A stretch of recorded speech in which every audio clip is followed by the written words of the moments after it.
Mais Sankara, avant tout dans le chapitre, tout éclaircir opinion par l'andabiso. Sankara bisto vanda kika boy, nungu bimi, botindi bino maison mère, botindi batu. Et si quand héritier répétera kuna et pas président Soni Echom, ba panza ba bengana mamba tukuna ba tekara parce que pourquoi ba bengana héritier na les répétition. Il y a outil potoyer. À côté c'est passeport en ambassade. Jouna okendaki lundi mais pour ouais razo voyager bino botindi batu na ambassade ba confisquer passeport on a cause on jeudi ba prendre belé beaucoup mais Angola beaucoup mais kotinda batu par-ci par là car po y a échoué concerné on nyoso on a quand même Sankara de compta mutalo baté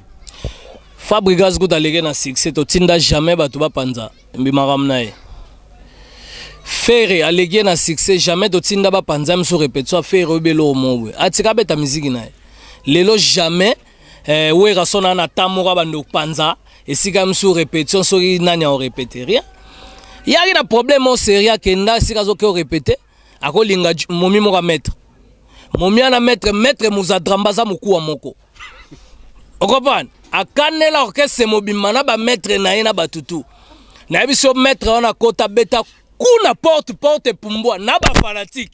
na ye moko gente la batu ba kima donc eza azana problème na biso wenge tana problème alinga moi ça bata mettre muzadrambasa aza muku wa moko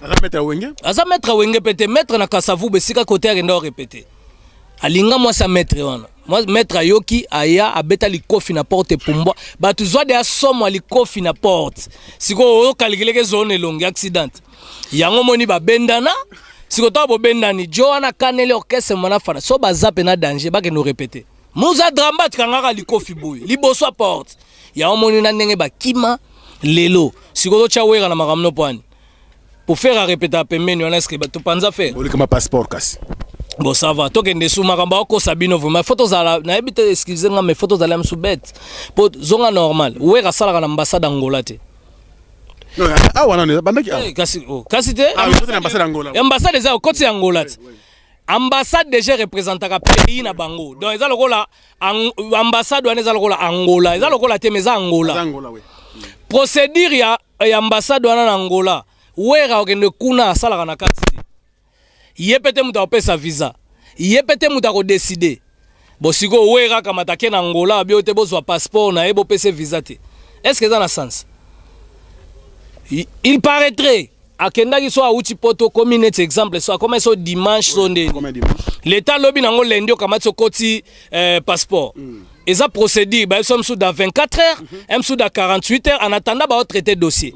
bon yo ekoti ka lelo yo lokwa wera to akenda Angola lelo le même jour yo lingo za avion mona wera atos avion mona wera sanine pour prévenir que na Angola hein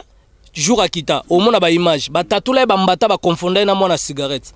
bakasi ba bana ba shimbo bana ba makasu wana ya Angola ba jet privé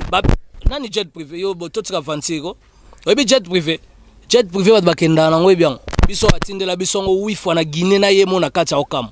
nana nga futele jet privé ke na Angola tangela ta mutu moko yo yebi afutele jet totika tete ndai tika mona batafanda ko ya tika mona batafanda botika ye afanda bokotina makamwa atana ba faire na dosala vous comprenez